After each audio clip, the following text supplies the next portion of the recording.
Bienvenidos mis queridos amigos a este nuevo vídeo de tu canal Elmer Paucar. Hoy te estaré mostrando una plantilla de conversión de coordenadas UTM a latitud y longitud.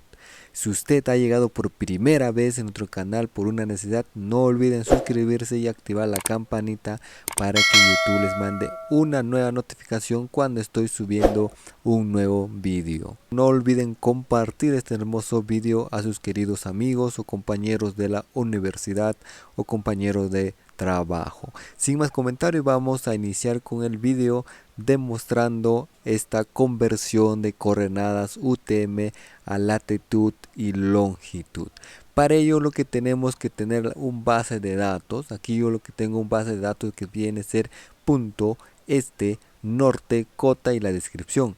En esta ocasión no vamos a necesitar la cota. Sacamos por un lado, vamos a eliminar esta celda y lo que tenemos que necesitar es punto, norte y la descripción. Lo que vamos a hacer luego, vamos a seleccionamos todos los puntos que tengamos. En este caso tenemos 161 puntos. Hacemos control C.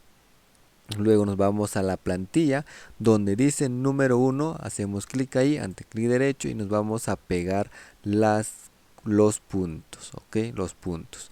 Vamos a introducir las coordenadas donde estoy introduciendo. Acá nos dice introducir tus coordenadas UTM.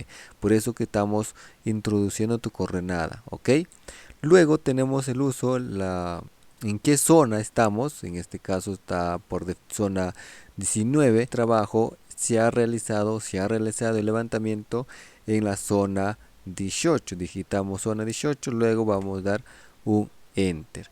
Una vez vamos a deslizar hacia abajo, jalamos, deslizamos hasta el final, o en todos casos hacemos doble clic y automáticamente nos ha deslizado hasta el final de los puntos, 161 puntos.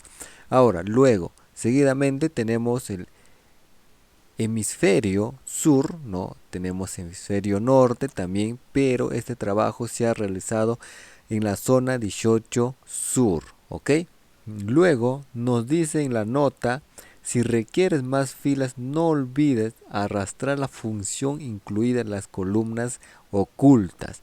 Esa nota le vamos a aplicar en esta ocasión aquí, como estoy haciendo, como estoy realizando, seleccionamos todo y vamos a arrastrar hasta el final. Arrastramos hasta el final, o en todo caso realizamos como de otra manera. Hacemos doble clic y automáticamente ya nos ha calculado hasta el punto 161 puntos, ya tenemos, y esta coordenada nosotros, o estos puntos, longitud y latitud, ya lo podemos copiar y ya podemos utilizar con respectivo trabajo que nosotros deseamos, Eso sería todo. No olviden suscribirse y activar la campanita y nos vemos en el próximo vídeo. Chao, chao.